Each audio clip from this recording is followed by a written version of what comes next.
중국의 그 유명한 고사로 지은 용어 중에서 세옹지마라는 말이 있습니다. 변방세자에 늙은이 옹자를 쓰기 때문에 세옹지마는 변방에 사는 늙은이의 말이라 하는 그런 뜻이지요. 그 말이 생긴 고사의 연유가 이렇습니다. 중국의 북방 근처에 한 늙은이가 살고 있었습니다. 그 늙은이에게는 말이 한 필이 있었습니다. 옛날에 말 한 필이면 큰 재산 아닙니까?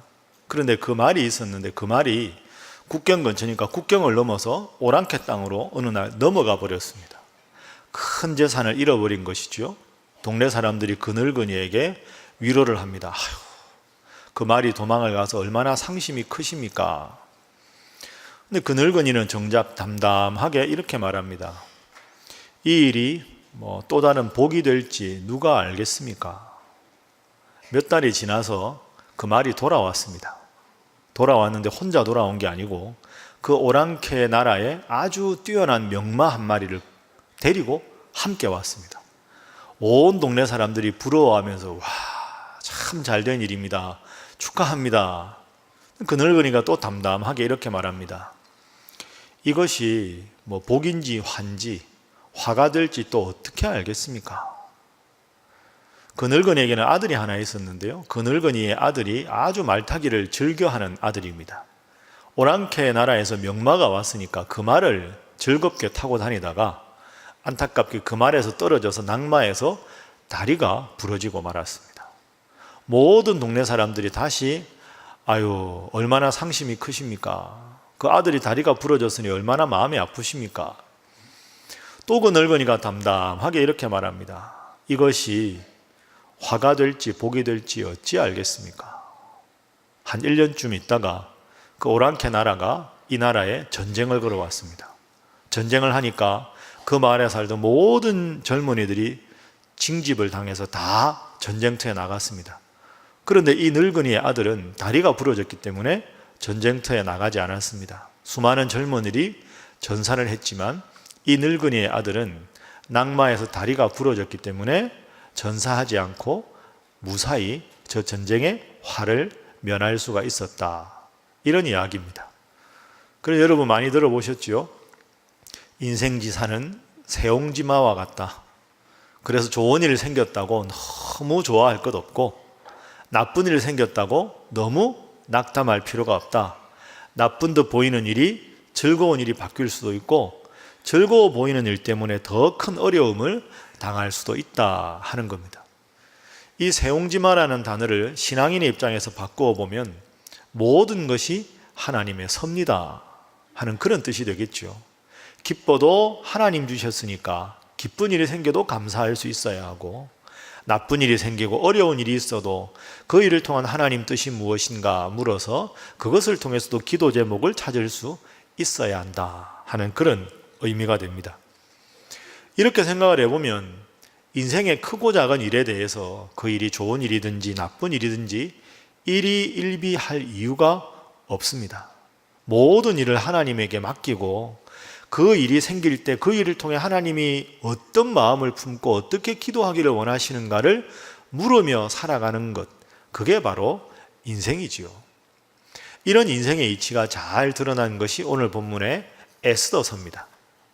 우리가 그동안에 에스더서 읽기 전에는 에스라서, 느헤미야서를 읽었습니다. 우리가 역사를 잠깐 생각해 보면 남유다가 바벨론에게 멸망을 당하죠. 기원전 586년에 멸망을 당해서 남유다 백성들이 고국에서 포로로 잡혀서 바벨론으로 포로 생활을 합니다. 무려 70년 동안.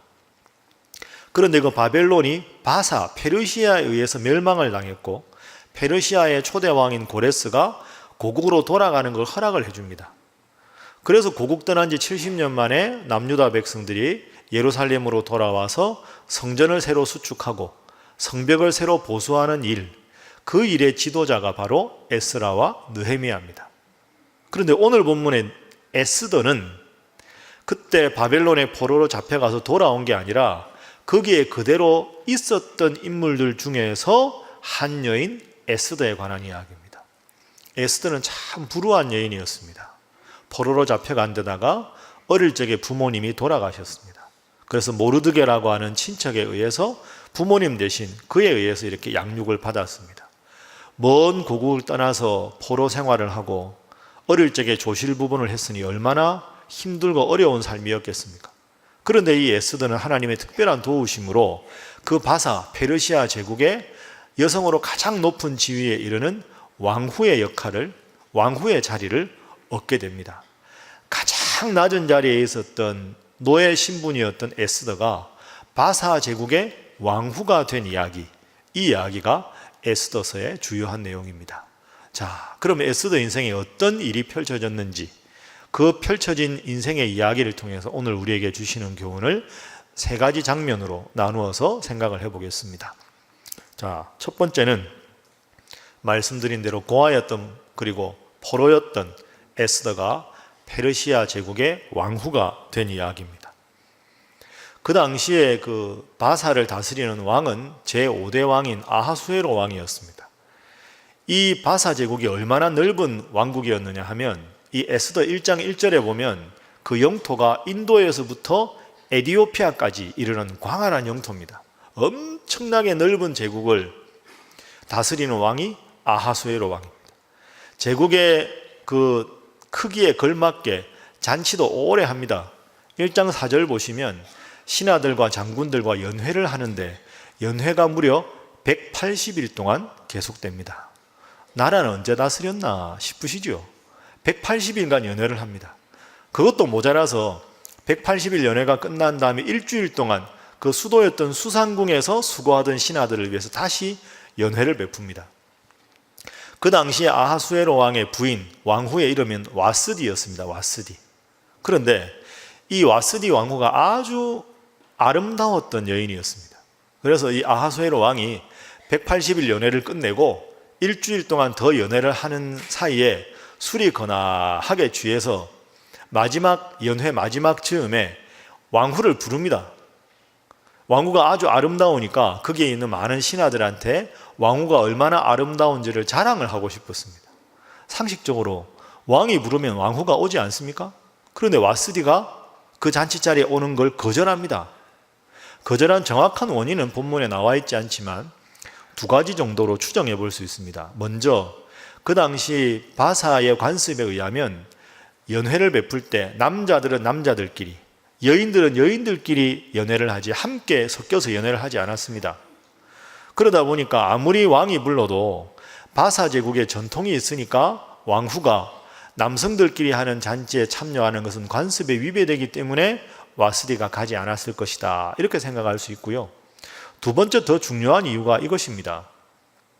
자, 예를 들어서 국경일이나 공식적인 행사라면 왕이 부르면 왕후가 당연히 참석을 해야 되겠지만 지금 1장의 배경은 아하수에로 왕이 술을 막 거나하게 마시고 기분이 좋아진 상태입니다. 제정신이 아닙니다. 그런데 자기 아내가 예쁜 걸 많은 신하들한테 자랑하고 싶어서 술이 취한 상태로 아내를 부른 겁니다. 그러니까 왕이 공식적인 행사도 아니고 위엄을 행사하기 위한 게 아니라 조금 속된 표현으로 하면 잔치의 흥을 더 돋구기 위해서 내 아내가 이 정도 아름답다 하는 걸 보여주기 위한 과시용으로 왕후를 부르는 거죠. 그것도 제정신이 아닌 상태에서. 그러니까 이 왕후 와스디는 이런 상황에서는 왕후가 참석하지 않는 것이 왕을 돕는 것이다 라고 생각을 할 수가 있습니다. 여하간에 왕후가 왕의 명령을 거역한 건 사실입니다. 왕이 자존심이 상했죠. 그래서 아하수에로 왕이 이 와스디 왕후를 패해버립니다. 그래서 이제 와스디는 왕궁에서 쫓겨나게 됩니다. 자, 그것이 1장의 내용입니다. 2장에 넘어가 보면 2장 1절에 그 후에 하고 2장에 시작하는데 그 후에는 와스디 왕후가 폐위된 지 4년이 지났을 때입니다. 그때 이제 4년간 시간이 꽤 지났으니까 이제 와스디를 대신할 다른 왕후를 선발해야 되겠다 하는 제안을, 건의를 그 신하들이 합니다. 그 건의를 받습니다. 왜 4년이나 흘렀느냐 하면 그 당시 역사적 배경을 보면 이 바사가 그리스와 전쟁을 합니다. 그러니까 그 전쟁을 해서 지게 됩니다. 그 전쟁을 한 3년 정도 하고 전쟁터에서 패배하고 아하수에로 왕이 돌아와서 몸도 지치고 마음도 지친 상태에서 왕후가 있었으면 하는 마음이 드는 거죠. 그래서 전국의 그 넓은 제국의 가장 아리따운 여인들 중에서 왕후 후보를 선발을 하게 됩니다.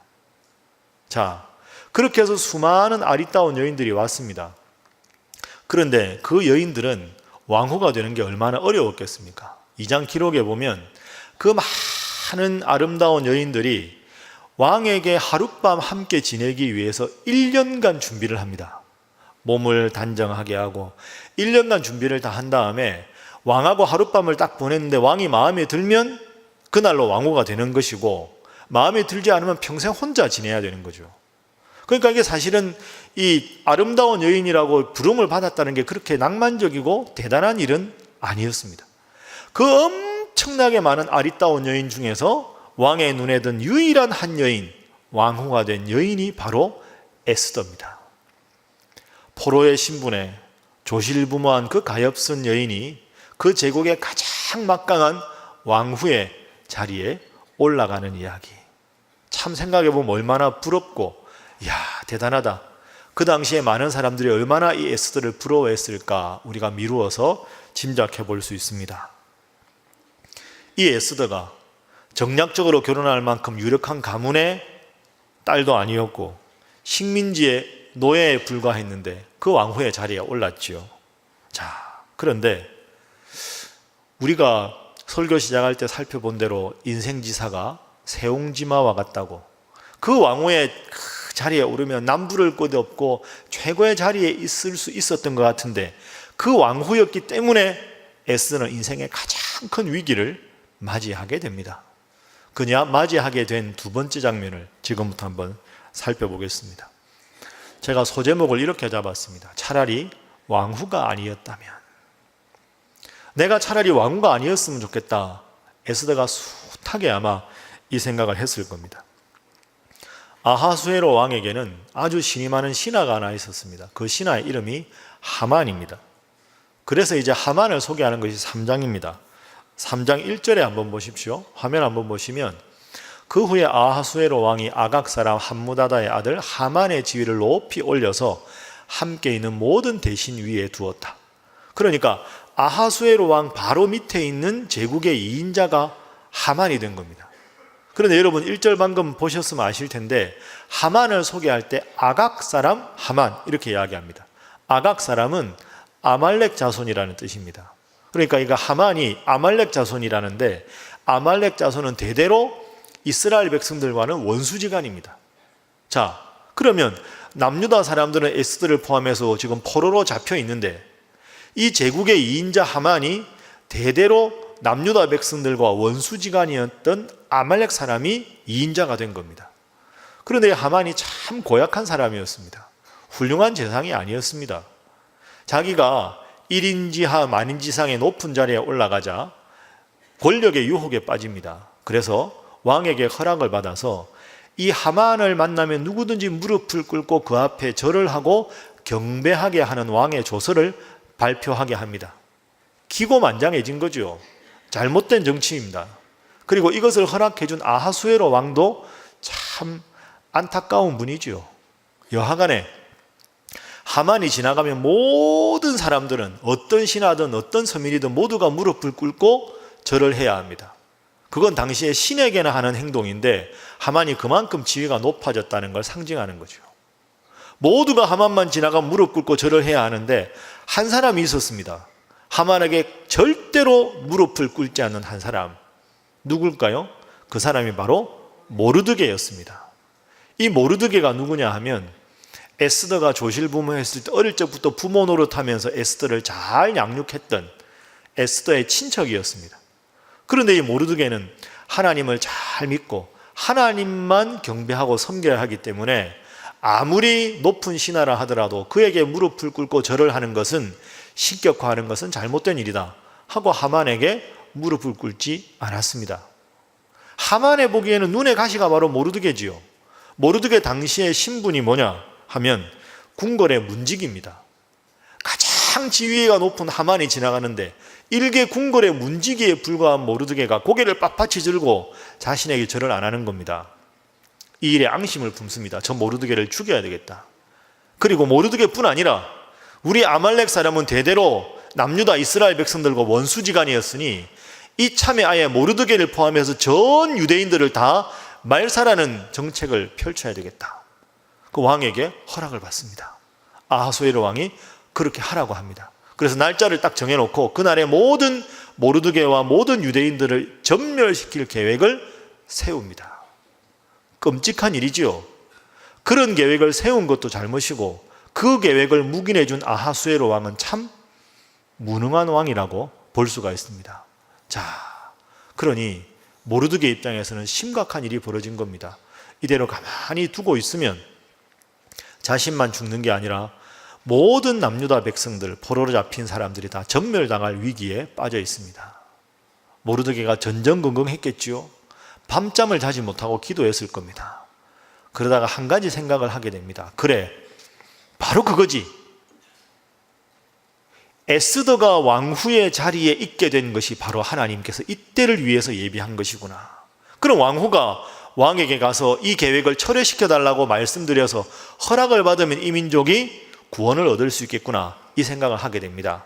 그래서 모르드게가 에스더에게 기별을 합니다. 지금 상황이 어떠한지를 정확하게 알릴 필요가 있었던 것이죠. 자, 그 내용이 4장 8절에 나옵니다. 화면 한번 보시죠. 또 유다인을 전멸하라고 수산궁에서 내린 조서 초본을 에스더 당시에 내시였던 하닥에게 주어서 에스더에게 보여 알게 하고 또 그에게 부탁하여 에스더가 왕에게 나아가서 그 앞에서 자기 민족을 위하여 간절히 구하라 하고 부탁을 합니다.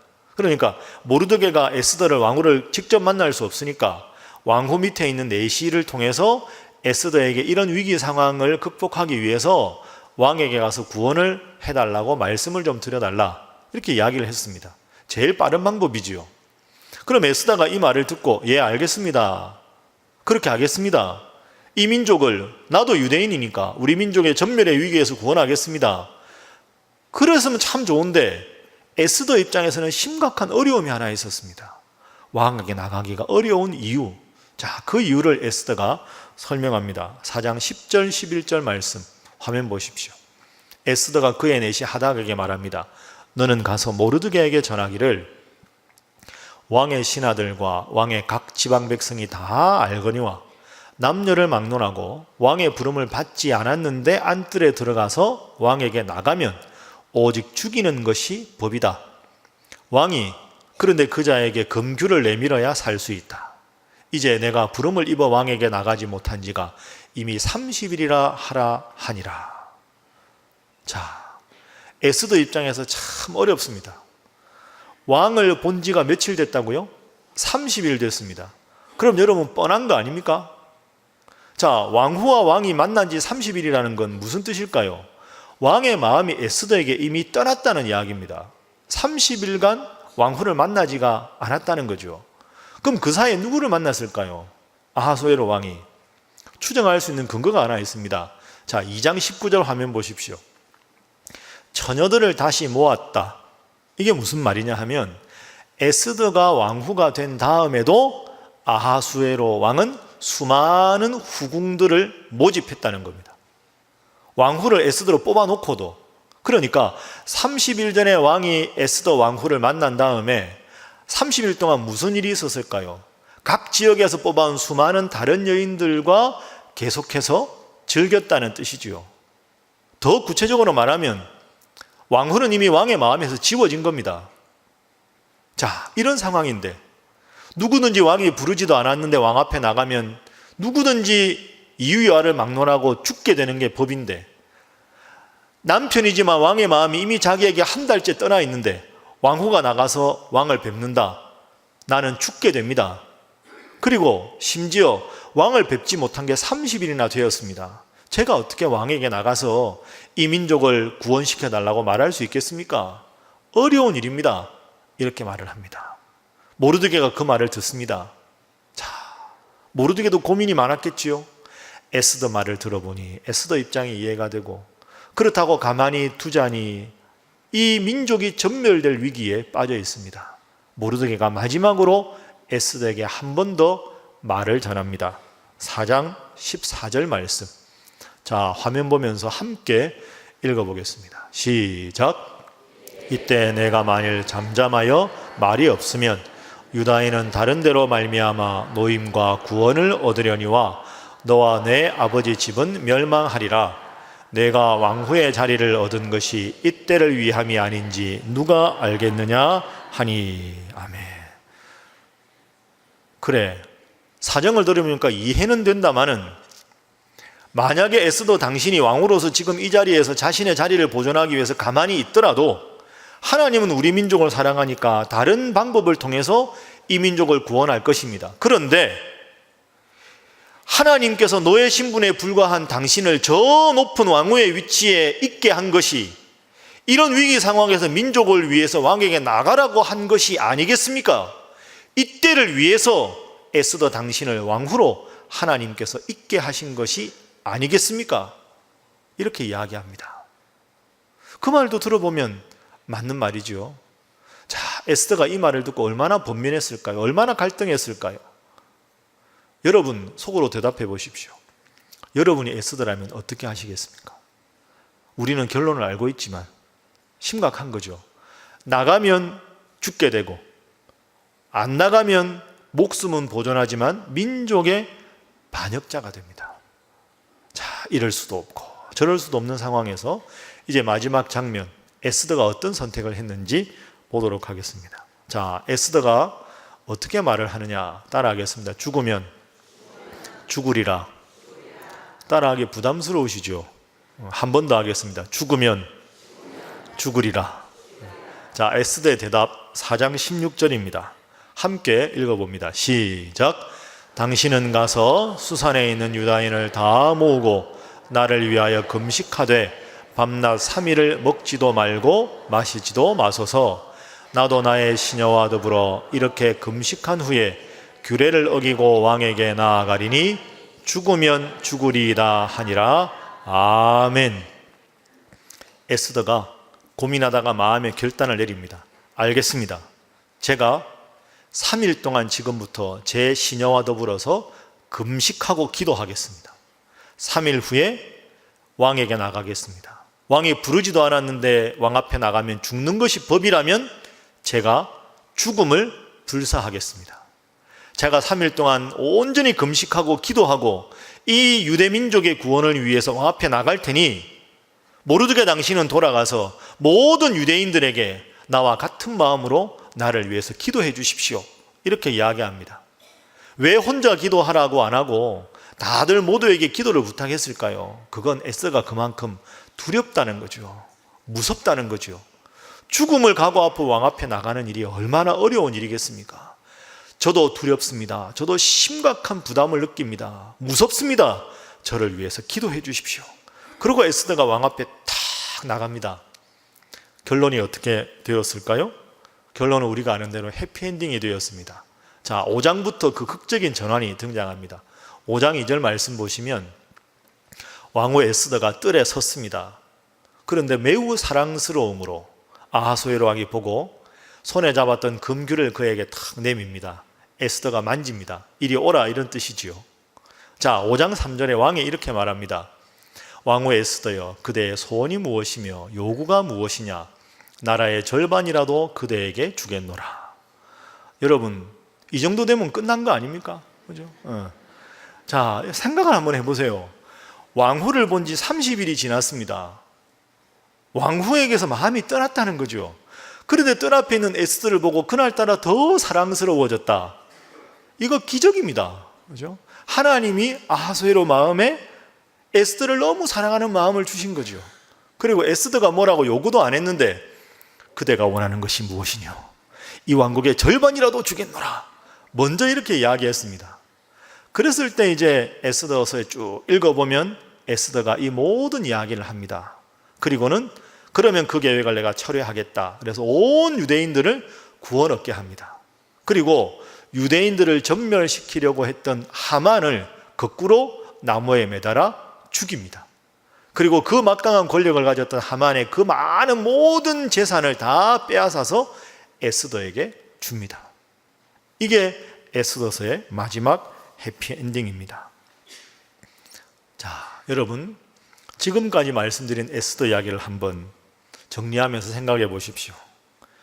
식민지의 노예 신분으로 누구보다도 불쌍하게 부모 없이 자란 가엾은 아이가 에스더였습니다.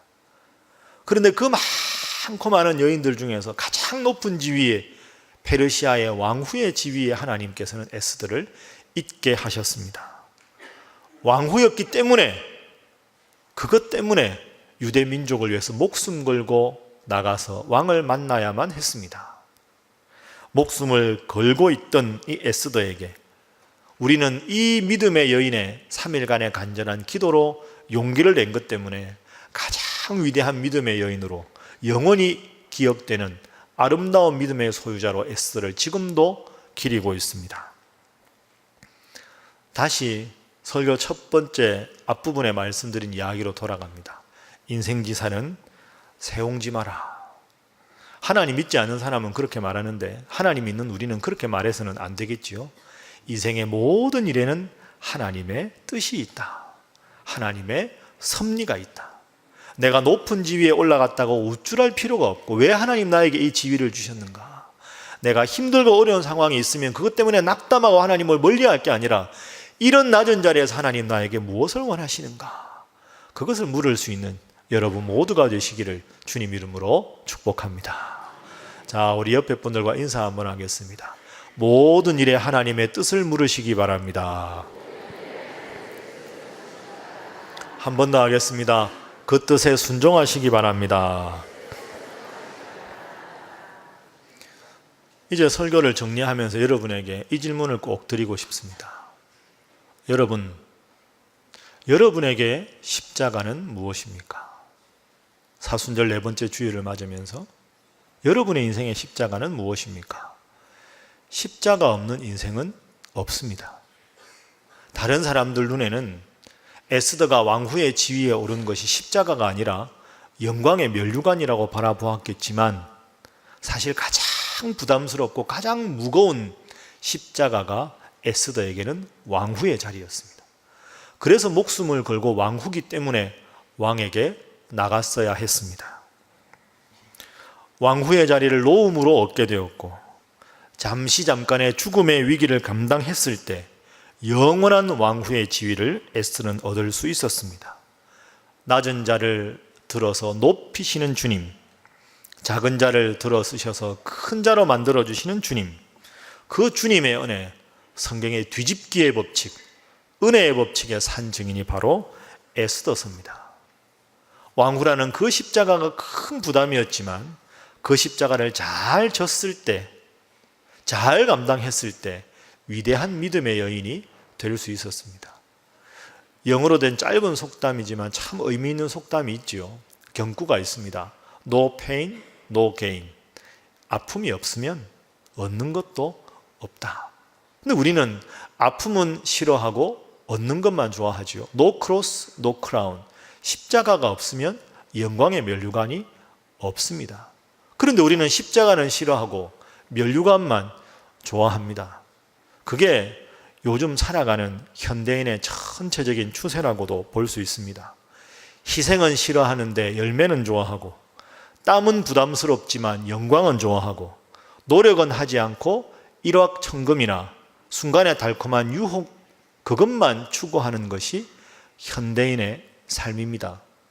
최근에 뉴스만 틀면 나오는 한 연예인의 클럽과 마약에 관한 기사, 또 다른 연예인의 동영상 파문, 고위 간부의 추악한 성에 대한 추문 기사가 현대인의 파멸을 보여줍니다. 순간적인 쾌락과 즐거움에, 그것에 취해서 결과나 과정에 있어서의 모든 도덕적인 것, 그런 것 다 팽개치는 것이지요. 그 일의 결론은 무엇입니까? 결말은 허무한 겁니다. 파멸밖에 없는 거지요. 십자가가 있어야 영광이 있는데 십자가는 감당하지 않고 영광만 얻으려 하고, 아픔이 있어야 얻는 것이 있는데 아픔은 감당하지 않고 얻는 열매에만 집중하고 쉽게 얻으려 하는 것이 오늘 우리의 모습은 아닌가 깊이 생각을 해보게 됩니다. 여러분, 제가 오늘 설교 마치고 나서 여러분과 함께 부를 찬송가가 있습니다. 아까 예배 전에 불렀던 찬송가인데요, 참 기쁜 마음으로 십자가 지고 가라 하는 곡입니다. 영어로 보시면 Carry your cross with a smile 이렇게 되어 있습니다. 당신의 십자가를 지고 가는데 with a smile, 웃으면서 십자가를 지라. 이 곡의 가사에는 배경이 있습니다. 20세기 초반에 아이나 오그돈이라고 하는 아주 믿음이 좋은 여인이 있었습니다. 그런데 이분의 친정 아버님이 갑작스런 교통사고로 장애를 입게 되셨어요. 그러니까 평생 사랑하는 아빠가 장애인으로 살게 된 거죠. 청천벽력과 같은 소식입니다. 그런데 딸이 그 아빠를 생각하면서 간절하게 기도할수록 이렇게 된 일인데 아빠가 이 아픔도 감당하고 나름대로 기쁘게 즐겁게 살아가시면 좋겠다. 이런 마음을 하나님이 계속 주셨습니다. 그래서 장애인이 된 그 사랑하는 그 아빠를 생각하면서 시를 하나 쓰게 되죠. 그 시가 바로 우리가 함께 부를 찬송가의 가사가 됩니다. 지금 화면에 보이는 저것이 그 당시에 찬송가가 되었던 초판 영어로 된 찬송가입니다. 가사 한번 볼까요? 방금 제목처럼 Carry your cross with a smile. 당신의 십자가를 지고 갈 때 아빠 즐겁게 지고 가십시오. 웃으면서 십자가를 즐겁게 지고 가십시오. 아빠가 십자가를 웃으면서 십자가를 지고 가면 다른 사람들이 다 아빠의 모습을 보고 위로를 받으실 겁니다. 이렇게 가사를 썼습니다. 즐거운 마음으로 십자가 지고 가라. 내가 즐겁게 기쁘게 십자가 지고 가면 그것 때문에 슬픈 마음이 위로받네. 이것이 이 위대한 찬송가의 가장 즐겨 부르는 가사가 됩니다. 말씀을 정리하겠습니다. No cross, no crown. 십자가가 없으면 영광이 없습니다. 여러분에게 십자가가 무엇입니까? 십자가 없는 인생은 없습니다. 우리는 부모라는 십자가도 있고 자녀라는 십자가도 있고 교회에서 받은 직분도 십자가고 인간관계도 십자가고 모든 것에서 십자가를 지고 있습니다. 십자가 없는 인생이 없다면 우리 인생의 가장 중요한 물어야 할 질문은 이것만 남습니다. 내가 어차피 지고 가야 할 그 십자가를 나는 에스더처럼 기도하며 힘들지만 기꺼이 그 십자가를 지고 가려고 하느냐, 아니면 억지로 힘들게 하나님께 불평하며 불만하며 그 십자가를 지고 가느냐. 즐겁게 십자가를 지고 가는 사람, 억지로 불평하며 십자가를 지고 가는 사람, 이 두 인생의 갈래에서 여러분은 어디에 서 있습니까? 우리 예수님 겟세마네 기도를 기억해 보십시오. 아버지여, 이 잔을 내게서 옮기시옵소서. 그러나 내 뜻대로 마옵시고 아버지의 뜻대로 되기를 원합니다. 여러분, 십자가 없는 인생은 없습니다. 에스더가 간절하게 3일간 금식 기도하고 그 십자가를 기꺼이 졌을 때 기꺼이 지는 에스더에게 큰 은혜와 영광으로 하나님께서 갚아주셨습니다. 힘들다고 하면 가벼웠던 십자가가 더 무겁게 느껴지고, 힘들지만 주님 기꺼이 감당하겠습니다 하면 그 크고 무거운 십자가가 가벼운 십자가가 되는 줄로 믿습니다. 이 십자가의 법칙을 꼭 마음속에 새기시면서 사순절 네 번째 주일, 내 인생에 어차피 감당해야 될 수많은 십자가, 에스더처럼 간절히 기도하며 즐겁게 기쁘게 십자가 잘 감당하셔서 주님 앞에 가셨을 때 주님 앞에 큰 칭찬받는 우리 사랑하는 신일의 모든 성도 되시기를 주님 이름으로 축복합니다. 기도하겠습니다. 여러분, 이 시간 잠시 침묵으로 기도하겠습니다. 하나님, 제게는 피할 수 없고 피해서도 안 되는 십자가가 있습니다. 기쁘고 즐겁게 헌신하며 그 십자가 잘 감당하게 하여 주옵소서. 우리 조용히 침묵 가운데 여러분 각자에게 맡겨주신 십자가 잘 감당하게 해달라고 잠시 기도하겠습니다. 주님 인도하여 주옵소서. 주여, 아버지, 나에게 있는 십자가, 아내 목사라는 십자가, 아빠라는 십자가, 남편이라는 십자가, 부목사님들에게 선배라는 십자가, 교수라는 십자가, 많은 십자가 있습니다. 주여, 이 십자가 잘 감당하게 하시고 주님 앞에 기도하며 감당할 수 있도록 인도하여 주옵소서. 하나님 인도하시고 하나님 붙잡으시고 도와주시옵소서. 주여 주여 주님의 도움을 구원이 함께 하시고 우리 성도들도 마음에 깊은 은혜 받고 주 앞에 나아갈 수 있도록 인도하여 주옵소서. 아버지 함께하여 주시옵소서. 주여 인도하여 주시옵소서. 주여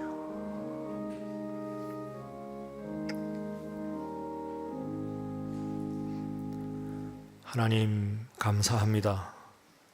부족하고 죄 많은 저희들로 하여금 주님을 믿게 하시고 오늘도 이렇게 예배드릴 수 있도록 불러주심에 감사합니다.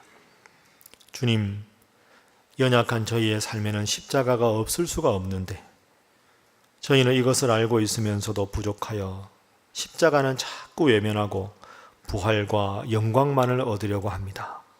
주님, 저희들을 불쌍히 여겨 주옵소서. 주님, 십자가는 우리가 외면하고 피해야 할 것이 아니라 이 십자가를 통해서라야 부활로 들어갈 수 있고 이 십자가를 통해서라야 은혜가 무엇인지 알 수 있고 이 십자가를 통해서라야 우리가 겸손할 수 있음을 생각하며 다시 내 목에 있는 십자가를 선물로 여기고 즐겁게 지고 가게 하여 주옵소서. 성령 하나님, 저희를 도우시고 저희의 마음을 지켜주셔서 우리가 지고 가야 할 십자가 에스더처럼 굳센 의지로 힘들어도 즐겁게 넘어질 때는 주님 바라보며 잘 지고 가게 하여 주옵소서. 그리하여 저 십자가의 길 끝에 우리를 향해 미소 지으시며 두 팔 벌려 안아주시려 기다리시는 주님 바라보며 내 몫에 매인 십자가 웃으며 지고 갈 수 있게 하여 주옵소서. 주님이여 우리와 함께하여 주옵소서. 예수님의 이름으로 기도하옵나이다. 아멘.